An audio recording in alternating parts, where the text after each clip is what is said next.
tout ce qui entoure Serge a une âme. Ses photographies, son jardin, sa demeure, ses objets.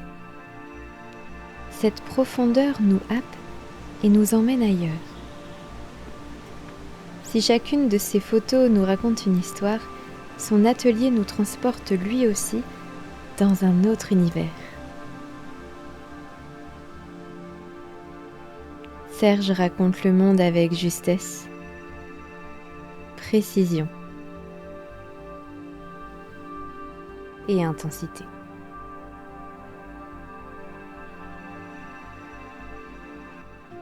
Le sens de la vie, ouais, je sais pas, c'est évolution, c'est ne pas stagner, c'est se rendre compte tous les jours qu'on a de la chance d'être en vie, c'est se rendre compte qu'on n'est pas malade. Ouais, je pense que c'est le partage, l'amour, le partage pour moi.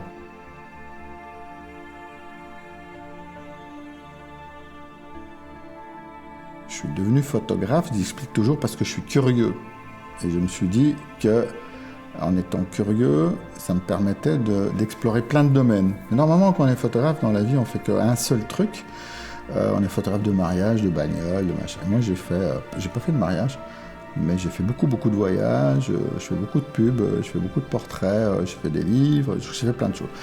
Et j'ai eu la chance d'avoir une vie bien remplie. Ça l'est toujours.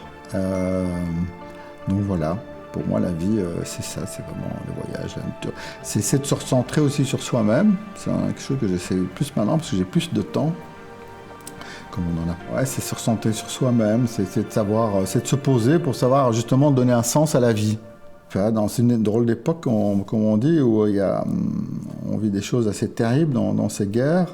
Moi, j'ai la chance de voyager encore et d'aller à Madagascar, deuxième pays le plus pauvre du monde. Et alors là, ça remet les choses en place aussi. On se dit, ah!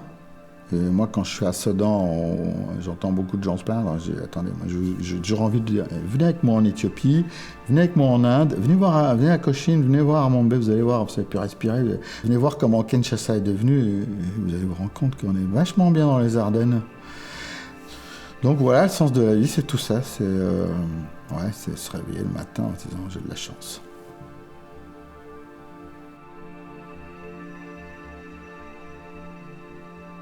Ouais, au Japon, ce qui m'avait frappé, c'était les contrastes. Les contrastes des gens qui sont tout beaux, tout minces, qui mangent du poisson cru, et pourtant, ils sont trop dans le contrôle.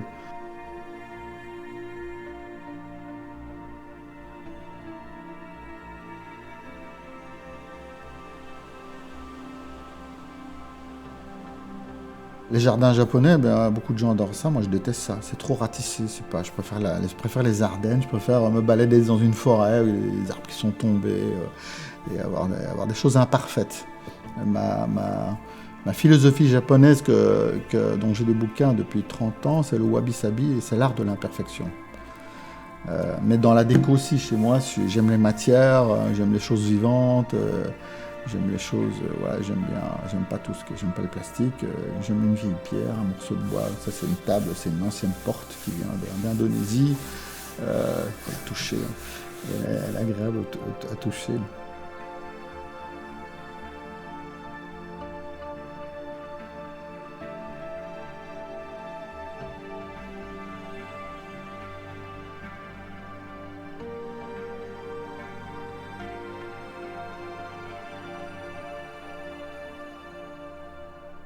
C'est quoi la vie? C'est se réjouir tous les jours, d'être en vie et d'avoir du désir. Mon père d'ailleurs, mon père est mort il y a 10 ans, c'est pour ça que je suis revenu à Sedan depuis presque 10 ans maintenant. Et il est décédé d'une dépression. Au départ, il y a une dépression parce qu'il n'avait plus de désir. Et donc, un jour, j'ai ouvert la porte chez lui, j'ai vu qu'il avait perdu 20 kilos. Et il a arrêté de se nourrir. Je dis, qu'est-ce que tu as regardé? Il dit, non, je ne regarde plus la télé. Je dis, t'as lu un bouquin? Non, je n'ai pas lu le bouquin. La musique? Non, j'écoute plus de musique. Et là, j'ai compris qu'il n'a plus d'envie, de désir, et que la vie, il n'a vraiment plus envie d'être en vie. Il lâchait tout. Et quand il est parti, c'était rigolo parce que je suis arrivé à Sedan et j'avais jamais fait de lien la maison de famille construite par mon arrière-grand-père, il y a une plaque en béton et c'est écrit « Mon désir ». Et je me suis dit, c'est marrant parce qu'il est mort de ne plus avoir de désir, de curiosité de la vie. Et voilà. Ma maman a 88 ans, elle est encore en vie. On a fêté ses 88 ans il y a 2 semaines. Elle était toute contente parce que j'ai montré plein de trucs à Bruxelles, parce que j'ai beaucoup à Sedan et encore un peu à Bruxelles. Elle a envie à 88 ans que je montre plein de trucs. Et je trouvais ça génial. Parce qu'elle est encore curieuse et que dans sa tête, elle n'a pas 88 ans, elle a 88 ans parce qu'elle a une canne et qu'elle a difficile à marcher, mais dans sa tête, elle reste curieuse.